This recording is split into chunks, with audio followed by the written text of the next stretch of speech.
Olá pessoal, vamos aos comentários do Atma Bodha. Essa é a primeira parte, onde estaremos fazendo a leitura do livro e comentando ao mesmo tempo. Descobri o livro Atma Bodha após meus 20 anos. Inicialmente sua leitura me pareceu complexa, pois a terminologia e o conjunto de ideias expostas eram completamente novos. É o que vai acontecer aqui no grupo. Para aqueles que focaram a atenção nos estudos que nós fizemos, nesses 80 posts publicados, vai ter uma familiaridade, né? E aqueles que não focaram vão ter um pouco mais de dificuldade, mas nada que não possa ser assimilado com o tempo, tá? Então, continuando, naquela época, recém-iniciava a minha aproximação ao Vedanta, que é o estudo que ele fez, né? Através desse estudo. Razão pela qual o gênio de Shankaracharya, escritor do texto que nos ocupa, era para mim completamente desconhecido. Os anos seguintes se converteram em uma enxurrada de ideias que avivavam completamente meu interesse por tudo que era relacionado à meditação. Buscava entre os mais dignos expoentes da cultura indiana textos que pudessem mostrar uma vida clara ao incerto caminho da busca interior. No entanto, me encontrei com textos tão abstratos e com ideias tão etéreas que com eles não se podia encontrar um padrão prático com que fosse possível seguir. Então, aqui ele se refere a textos abstratos, é o que nós vamos estar vendo, né? Ideias etéreas, e ele fala da dificuldade de compreender esse ensinamento. Por isso que eu sempre estou dizendo que a gente precisa sutilizar a mente, a gente precisa preparar a mente para receber os ensinamentos, né? Quando a mente está mais qualificada, então ela recebe os ensinamentos com uma visão mais clara, né? mais de um aspecto mais profundo, né? Então, para entender esses ensinamentos, é preciso que a mente não esteja agitada. Essa agitação mental forma uma confusão na mente, porque ela interpreta tudo. Tudo que chega até ela é interpretado pelas nossas crenças, pelos nossos condicionamentos, pelas nossas tendências. Então, a mente tende a interpretar. E isso atrapalha, né? Porque aí vamos estar julgando o ensinamento, vamos estar criticando, vamos estar comparando uma coisa com a outra. E qualificar a mente é justamente isso, é a gente deixar a mente de lado, ouvir e deixar que o ensinamento reverbere no nosso interior. Então, para isso, a gente precisa escutar, somente escutar, deixar os nossos achismos de lado. Essa é uma maneira de sutilizar a mente, de qualificar ela melhor.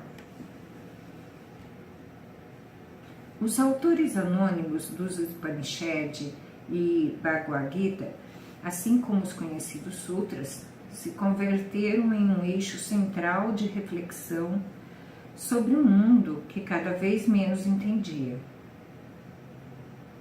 Os anos se sucediam lentamente, um após o outro, e a semente plantada pelo contínuo estudo começou a brotar. Então, aqui ele também está passando uma coisa importante, né? Uma semente plantada pelo contínuo estudo começou a brotar. Então, é um estudo que nós temos que fazer contínuo. Tem que ter uma continuidade e até um certo entusiasmo pelo estudo, né? Para que ele brote. Né? É como uma plantinha que você planta uma semente lá e você tem que estar regando ela todos os dias, né? Para que ela cresça. A nossa aprendizagem também tem que ser dessa maneira. Então a gente tem que estar todo dia investindo nesse ensinamento, né? Lendo, tentando compreender, fazendo uma reflexão, senão ele não brota. Continuando.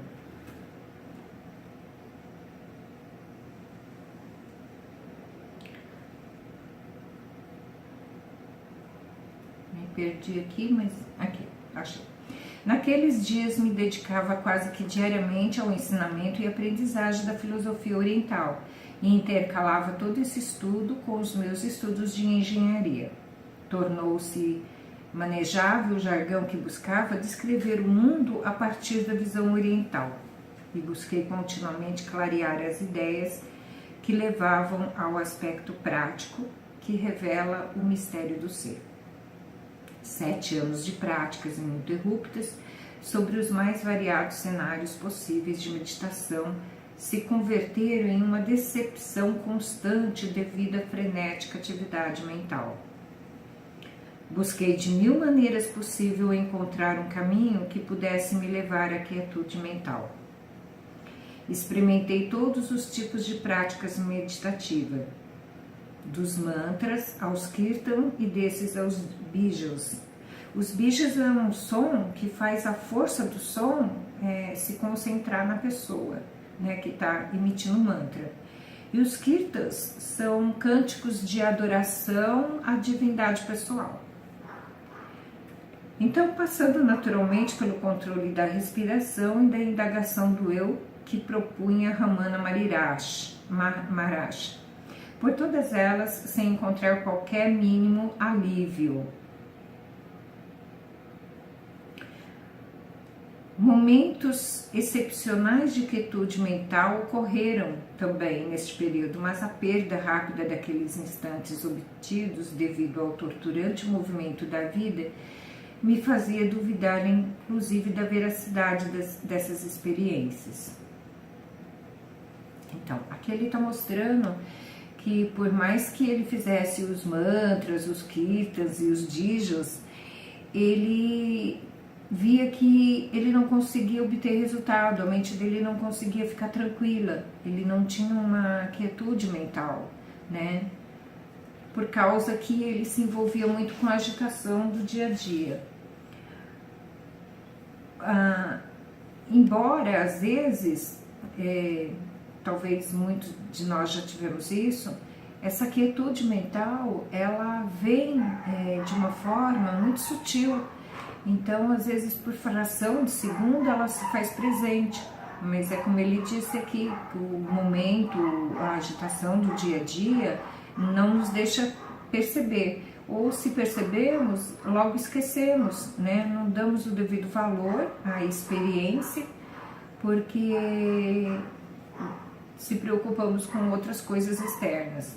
Então, esses momentos de quietude mental não é tão raro de acontecer, acontece, mas é que eles são num tempo tão pequeno que acaba passando desapercebido. No entanto, nunca detive a indagação interior, não importando que ao sentar-me e buscar praticar a meditação na postura, caía continuamente para o estado de sonolência e a dormir, ou que a dor nas pernas e nas costas se apresentavam como torturas insuportáveis. Apesar da ignorância que me cobria e a dor habitual quando me sentava a meditar, lutava por encontrar o silêncio que tantos livros e mestres formulavam como fruto dessa prática interior. Então, aqui ele fala assim, apesar da ignorância. Essa ignorância é a luta que ele fazia para conseguir o próprio silêncio, né? Então, tudo que ele fazia era, na verdade, uma guerra com a sua mente, porque havia um esforço. Quando há um esforço, há uma guerra. Então, não se pode ter uma paz mental. Mesmo porque você está querendo acalmar os seus pensamentos usando os seus próprios pensamentos. Porque quando você está sentado lá e vem uma dor, alguma coisa, e você se desconcentra e de repente você pensa assim, ai, pensei de novo. Aí você começa a respirar para que aquele pensamento vá embora. Aí vem o outro pensamento, ai, parando, começar tudo de novo. E você vai usando a mente para parar a sua própria mente, e isso é impossível, né? Parar a mente parar os pensamentos com os próprios pensamentos. Então, meditar não é você fazer nada, é você sentar e não fazer absolutamente nada, né? Não tentar fazer nada, nem parar os pensamentos, nem nada. É natural da mente pensar. Então, temos que deixar a mente vir com seus pensamentos, os pensamentos vão e deixemos eles ir. Só não devemos alimentá-lo, porque se nós alimentarmos, vai vir um pensamento atrás do outro. Então, essa percepção de que o pensamento vem e eles vão, é isso que tem que estar no nosso interior, na nossa percepção. Deixar eles vir e ir naturalmente, sem ficar aquela briga de tentar parar o pensamento. Como um caminhante perdido no deserto, busquei beber com desespero o néctar de um conhecimento que me superava. Memorizei inteiramente muitos livros, disciplinei minha mente e corpo de maneira espartana, ou seja, vigorosa, né? Tudo exclusivamente para preparar minha mente a um encontro que jamais se apresentava. Assim, estudei profundamente muitos livros, entre eles o Atma Bodha, com o simples desejo de encontrar aquele ensinamento que me oferecesse a resposta à minha desesperada busca de se saber o que é o ser. Aos 26 anos, no dia 12 de maio, ao entardecer, finalmente aconteceu o que tanto busquei, e jamais tinha imaginado que chegaria de maneira tão franca. Durante horas e finalmente dias inteiros. Olha que bonito isso.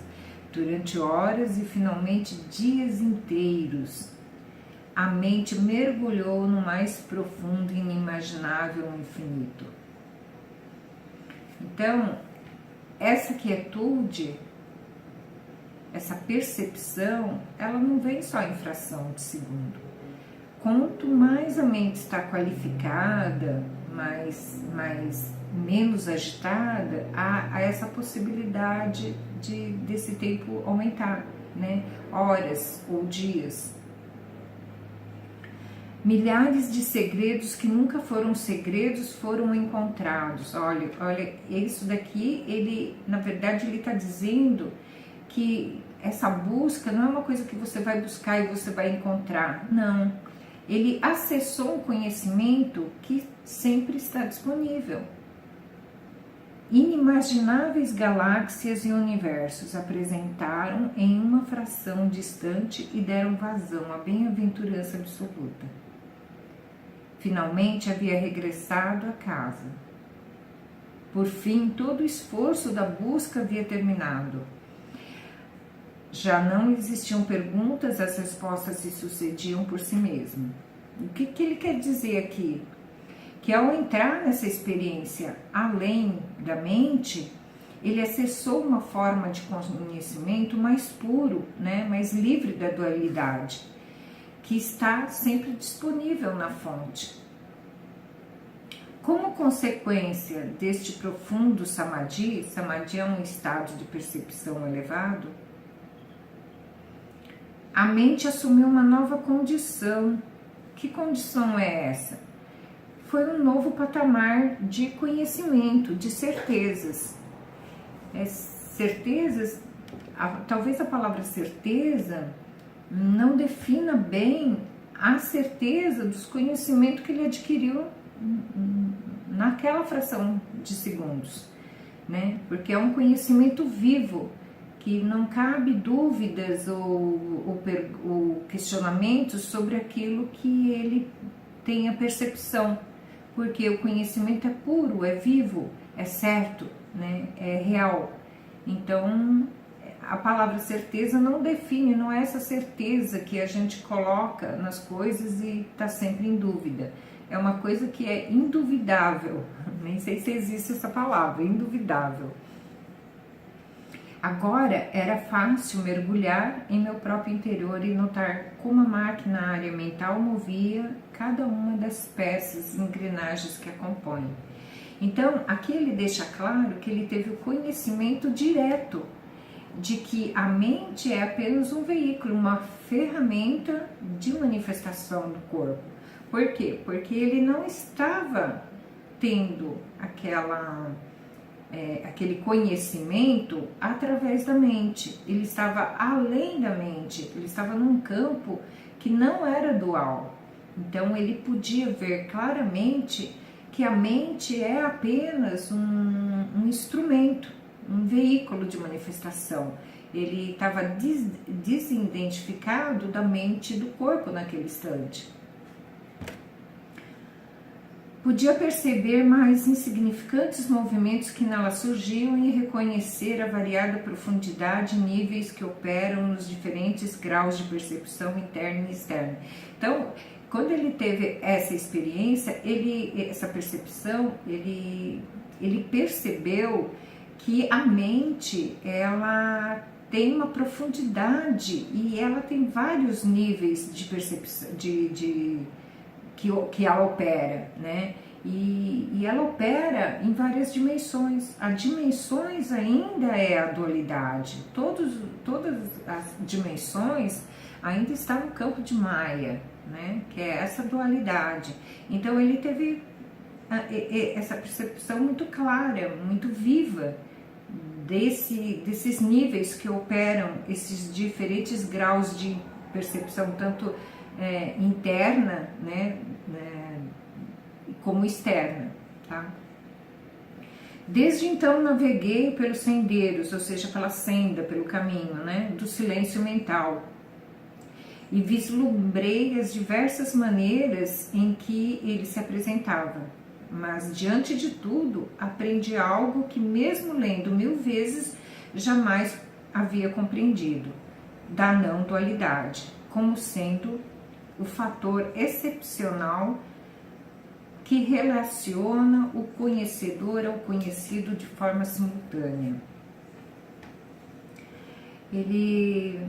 Nessa passagem aqui, ele mostra que durante essa percepção, ele teve um momento muito especial, um momento diferente. Não havia um conhecedor para conhecer um conhecimento. Não havia a pessoa, não havia a pessoalidade. O conhecimento e o conhecedor era um só, simultaneamente. Não existia essa pessoalidade, esse conhecimento que ele acessou é um conhecimento assim, diferente do outro, dos outros conhecimentos. Porque ele não é um conhecimento que ele pode ser conhecido por alguém, né? Esse conhecimento é o conhecedor e o conhecedor é o conhecimento. Então, essa unidade é simultâneo, esse acontecimento é simultâneo dentro do ser. Não há diferenças, né? É o conhecimento puro, é um conhecimento vivo. E o que aconteceu nessa experiência é que ele transcendeu a dualidade, né? Porque foi uma experiência além-mente. Ele se reconheceu, né? Não dual. Ou seja, ele realizou o ser, né? Nós falamos tanto em realizar o ser, aqui temos uma ideia dessa realização do ser, quando o conhecedor e o conhecido é um só. Não existe alguém para conhecer o conhecimento, né? Estamos falando de um outro aspecto mais profundo, mais de percepção mais ampla. Continuando. Logo continuaram os anos de ensinamentos. Prometi a mim mesmo de encontrar uma sistematização da mente o suficiente simples e prática que servisse de base aos estudantes que se perdem no confuso mundo da mente. Os milhares de alunos serviram para tal fim. O afã de mostrar de forma clara a mente e seus conteúdos era indispensável para que os jovens tivessem claridade sobre os próprios processos pessoais. né? Com o tempo ele passa a ser um palestrante e ele mostra aos alunos, né, o quanto é importante esse aspecto de você observar a mente, de como é o funcionamento dela, como é que ela funciona, né? Entender isso é muito importante, porque quando a gente entendemos o processo da mente, nós podemos nos desidentificar dela. Assim com o transcorrer do tempo, inclusive algum deles tem experimentado também beber do oceano insondável da não dualidade.